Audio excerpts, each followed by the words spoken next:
Become attached book के बारे में। यह बच्चों और उनकी देखभाल करने वालों के रिश्तों के बारे में बताया गया है। इस किताब में यह बताया गया है कि बच्चों का उसकी माँ या उनकी देखभाल करने वाले के साथ जो रिश्ता है उन पर किस तरह से अच्छा या बुरा असर पड़ता है। इस किताब में इस रिश्ते पर की गई साइंटिफिक रिसर्च पर नजर डाली गई है। इसके ऑथर है रॉबर्ट केरेन, जो एक मनोवैज्ञानिक है। उन्होंने द फॉरगिविंग सेल्फ और road from resentment to connection जैसी सफल किताबें लिखी हैं। वे Turner institute of advance psychological study में एक असिस्टेंट क्लिनिकल प्रोफेसर भी रह चुके हैं। सो स्टार्ट करते हैं बिकम अटैच्ड बुक समरी के बारे में। जिंदगी का पहले का रिश्ता। सो स्टार्ट करते हैं। रिश्तों का बच्चे के मन पर क्या असर पड़ता है। पिछले कुछ दशकों में मनोवैज्ञानिक के क्षेत्र में बहुत बढ़ोतरी हुई है, जिससे बच्चों की देखभाल को लेकर बहुत सी विवादित बातें सामने आई हैं। इन बातों पर विश्वास करना एक बहुत बड़ी मुश्किल का काम है। आने वाले सबक में आप बच्चों के साथ अपने रिश्तों को एक मनोवैज्ञानिक नज़र से देखेंगे। इन सबक में दुनिया के सबसे अच्छे मनोवैज्ञानिकों ने बच्चों पर की गई स्टडी के नतीजों को समझाया है।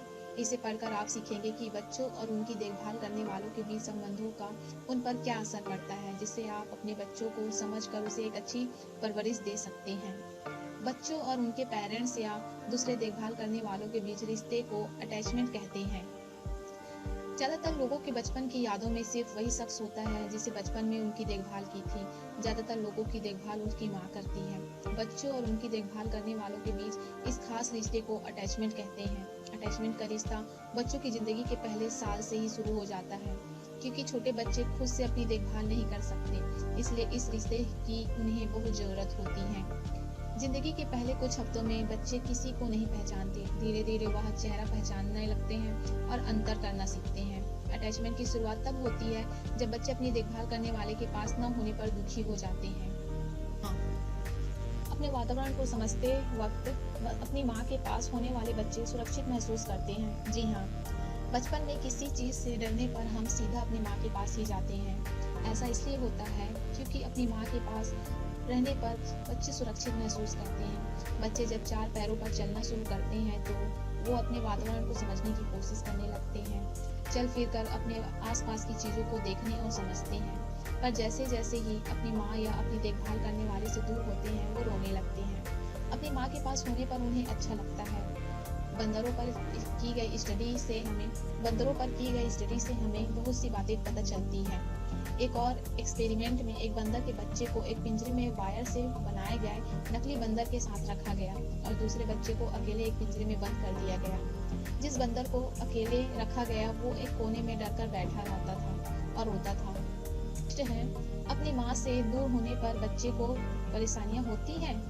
जी हाँ, सोचिए अगर आपका बच्चा बीमार हो और आपको उससे मिलने ना दिया जाए। कुछ दशक पहले डॉक्टर्स बच्चों को उनके पेरेंट्स से इन्फेक्शन के खतरे की वजह से मिलने नहीं देते थे। आज ऐसा नहीं होता क्योंकि इससे बहुत सारी परेशानियां होती। James Robertson mother child separation के ऊपर रिसर्च करने वाले लोगों में से एक हैं। उन्होंने इन परेशानियों को समझकर अस्पतालों को अपनी पॉलिसी बदलने पर मजबूर किया ताकि पेरेंट्स अपने बच्चों से मिल सकें।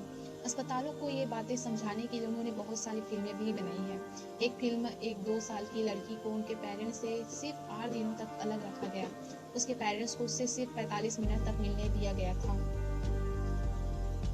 इसकी वजह से उसके व्यवहार में बहुत सारे बदलाव आए। वो खुश रहने वाली लड़की उदास रहने लगी। शुरुआत के कुछ दिनों में वो लगातार रोती थी, फिर वह अपने पेरेंट्स को अनदेखा करने लगी। इसके बाद वो बेचैनी और चिड़चिड़ेपन से जूझने लगी। छोटे बच्चे ये नहीं समझ पाते कि उन्हें सिर्फ थोड़ी ही देर के लिए अलग किया गया है। अगर बच्चों को ज़्यादा दिन तक हॉस्पिटल में अपने पेरेंट्स से दूर रखा जाए तो अपने पेरेंट्स को पहचानेंगे ही नहीं। कुछ बच्चे इन हालातों में खाना पीना भी छोड़ देते हैं। 3 तरह के अटैचमेंट स्टाइल हैं जो हमारे व्यवहार और अटैचमेंट के लिए हमारे रवैये को दर्शाते हैं। मैरी एस्वार्थ एक जानी मानी चाइल्ड साइकोलॉजिस्ट है जिसका नाम अपने मनोवैज्ञानिक किताबों में जरूर पढ़ा होगा। एक पेरेंट्स और उसके बच्चे के बीच के रिश्तों को मैरी एस्वार्थ ने 3 भागों में बांटा है। बच्चों की माँ अक्सर बच्चों की माँ उनकी ज़रूरतों को पूरा करने के लिए हमेशा तैयार रहती है। इस अटैचमेंट को सिक्योर अटैचमेंट कहते हैं। इसमें माँ अपने बच्चों की देखभाल बहुत प्यार से करती है और बच्चे भी सुरक्षित महसूस करते हैं। ज़्यादा रोते नहीं और इन्हें कोई भी संतुष्ट कर सकता है। अगला अटैचमेंट है एम्बिवेलेंट अटैचमेंट। इसमें पलने वाले बच्चे अपनी माँ के पास न होने पर रोने लगते हैं, फिर उन्हें शांत करना बहुत मुश्किल होता है। माँ कभी कभी उन पर ध्यान देती है, कभी कभी उन्हें अनदेखा कर देती है। ऐसे बच्चों को अपनी माँ से अलग होने पर बहुत परेशानी होने लगती है। और आखिरी अटैचमेंट स्टाइल बच्चों के लिए मानसिक रूप से अच्छी नहीं होती। इसे अवॉइडमेंट अटैचमेंट कहते हैं, जिसमें बच्चे और उसकी माँ के बीच बहुत कम मिलना जुलना होता है। ऐसे बच्चों की माँ उन्हें आत्मनिर्भर बनाना चाहती है। ऐसे बच्चे अपनी माँ को अक्सर अनदेखा कर देते हैं, कभी कभी बिना वजह ही गुस्सा करने लगते हैं। आप किसी बच्चे या पेरेंट्स के व्यवहार को देखकर ये बात बता सकते हैं कि वो किस अटैचमेंट स्टाइल में है। अब आप जानते हैं कि अटैचमेंट कितने तरह के होते हैं, पर आप इसका पता कैसे लगाएंगे कि कोई बच्चा या पेरेंट्स किस अटैचमेंट स्टाइल को फॉलो कर रहा है। इस सवाल का जवाब देने के लिए श्वार्ट्ज ने लैब में एक खेलने का रूम बनाया, जहाँ पर बच्चों को उसकी माँ के साथ बैठाया गया। शुरुआत में बच्चे खिलौने से खेलते हैं और उनकी माँ कुर्सी पर बैठी रहती है। कुछ देर बाद माँ को रूम से बाहर निकालकर एक अजनबी को रूम में बैठा दिया जाता है। ऐसा करने पर बच्चा रोने लगता है और अजनबी आदमी उसे शांत करने की कोशिश करता है, लेकिन बच्चा चुप नहीं होता और फिर माँ को रूम में लाया जाता है। माँ के रूम में आने पर बच्चा का बर्ताव भी उसके अटैचमेंट स्टाइल दिखाता है। इसे स्ट्रेंज सिचुएशन कहते हैं। अगर बच्चा माँ को देखते ही कुछ देर में शांत हो जाता है तो वो सिक्योर अटैचमेंट में है। अगर बच्चा माँ को देखने पर रोने और गुस्सा करने लगता है तो वो एम्बिवेलेंट अटैचमेंट में है। अगर बच्चा अपनी माँ के लौटने पर उसकी पूरी तरह से देखा कर देता है तो वो अवॉइडेंट अटैचमेंट में है। बच्चों के अलावा बड़ों के अटैचमेंट स्टाइल का पता लगाना भी जरूरी होता है। बच्चों के अटैचमेंट स्टाइल पर उनके पेरेंट्स के व्यवहार का बहुत असर पड़ता है।